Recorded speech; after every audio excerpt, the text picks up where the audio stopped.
আমি খুবই সংক্ষেপে কয়েকটি বিষয় একটু আপনাদের সামনে তুলে ধরার চেষ্টা করব। জামায়াতের মিথ্যাচারের গোমর শেষ পর্যন্ত ফাঁস করেই দিলেন আল জাজিরার অনুসন্ধানী সাংবাদিক জুলকারনাইন সায়েদ। গত 23 অক্টোবর বিএনপি আনুষ্ঠানিকভাবে প্রস্তাব দিয়েছিলেন ইসলামী ব্যাংক সহ কিছু প্রতিষ্ঠানের কর্মকর্তাদের নির্বাচন কেন্দ্রিক কোনো দায়িত্বে না রাখতে।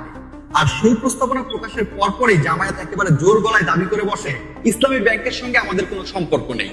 এর ঠিক 5 দিন পর 28 অক্টোবর দলটির সেক্রেটারি জেনারেল মিয়া গোলাম পরোয়ার সংবাদ সম্মেলনে দাঁড়িয়ে বললেন, ইসলামী ব্যাংকের সঙ্গে জামায়াত ইসলামের কোনো প্রত্যক্ষ বা পরোক্ষ সম্পৃক্ততা নেই। তিনি আরো বলেন, বিএনপি যে অভিযোগ করছে তা নাকি অত্যন্ত দুঃখজনক এবং ভিত্তিহীন।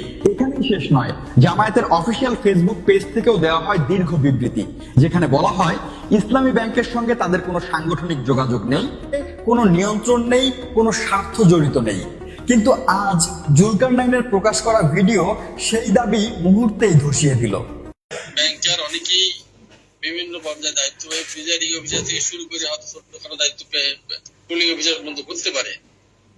সে ব্যবসায় তাদেরকে ভোট দেওয়া ইনশিওর করে যদি দায়িত্ব পালন করতে পারে, তাহলে মনে হয় কি করা যায়। মাসুদ ভাই যদি এটা জবাব দেন। আমি খুবই সংক্ষেপে কয়েকটি বিষয় একটু আপনাদের সামনে তুলে ধরার চেষ্টা করব। যদি আল্লাহ তাআলা পছন্দ করেন তাহলে হয়তো আপনাদের কাজে লাগতে পারে এবং দুনিয়ার কল্যাণ পরকাল মুক্তির জন্য যেন আল্লাহ সুবহানাহু ওয়া তাআলা এটা কবুল মঞ্জুর করেন। আমরা সবাই বলি আমিন। এলাকা ভেদে সংশ্লিষ্ট দায়িত্বশীলদের সাথে পরামর্শ করে ওনার ওখানে ইম্পর্টেন্সটা কোনটায়, যদি ওখানে ভিতরে থেকে উনি ভালো সাপোর্ট দিতে পারে তাহলে উনি দায়িত্ব নেবেন। আর যদি উনি বাইরে থেকে ওনার প্রভাব পড়াটা এরকম হয় যে বাইরে থেকে ওভারঅল এনভায়রনমেন্ট মেনটেন করাটা ওনার লোকাল যে সংগঠন আছে, লোকাল অর্গানাইজেশনের সাথে আলোচনা করে ডিসিশনটা হবে। মানে ঢাকা মহানগরী যে 7টা আসন, এখানে একই ভাবে ধরেন এখানে প্রার্থী, তারপর প্রার্থী আসন পরিচালক, আসন নির্বাচন পরিচালনা কমিটি, সেখানে আপনি একটু কথা বলে নিতে হবে, বা আপনি একটা তালিকা ওনারাই দিবে, বা লোকাল আমাদের থানা দায়িত্বশীল যারা আছে তাদের মাধ্যমে আপনি একটু জেনে নিলে হবে যে আমি তো এই জায়গায় আছি, এখান থেকে আমি যদি ভোট কেন্দ্রের ভিতরে থাকি তাহলে এক ধরনের সুবিধা হবে, আর যদি আমি ভোট কেন্দ্রের বাইরে থাকি তাহলে এক ধরনের সুবিধা হবে। এমন যদি হয় ভোট কেন্দ্রের বাইরে যদি ওনার নির্বাচনী এলাকার বাইরে যদি দায়িত্ব দেয়, সেক্ষেত্রে আমার মনে হয় না নিলেই ভালো। না ওটা যাওয়া যাবে না, ওটা যাওয়া যাবে না।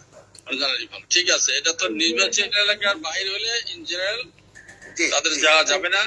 নির্বাচন এলাকার মধ্যে হইলে সেক্ষেত্রে আমরা নির্বাচন পরিচালকের সাথে একটু আলোচনা করে ঠিক আছে, ইনশাআল্লাহ 1 নাম্বার গেল। আর দ্বিতীয় ভিডিওতে স্পষ্ট দেখা যাচ্ছে বাংলাদেশ জামায়াত ইসলামী ঢাকা মহানগর দক্ষিণের সেক্রেটারি ড. শফিকুল ইসলাম মাসুদ, ইসলামী ব্যাংক বাংলাদেশের ইন্ডিপেন্ডেন্ট পরিচালক জনাব মোহাম্মদ আব্দুল জলিল এবং ইসলামী ব্যাংকের বিভিন্ন পদের কর্মকর্তাদের ভোট কেন্দ্রের ভেতর বাইরে কিভাবে ডিউটি পালন করতে হবে তা নিয়ে সরাসরি আলোচনা করছেন, নির্দেশনা দিচ্ছেন, দায়িত্ব বন্টন করছেন।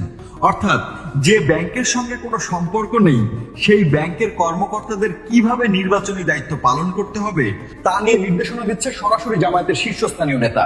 প্রমাণ এখন হাতে। মঞ্চের সামনে মিথ্যার ফুলঝুরি চললেও পর্দার আড়ালে জামায়াত যে নানাভাবে নির্বাচনে প্রভাব বিস্তারের ছক করছে, জুলকারনাইনের প্রকাশ করা এই ভিডিও সেটাই পরিষ্কার করে দিয়েছে।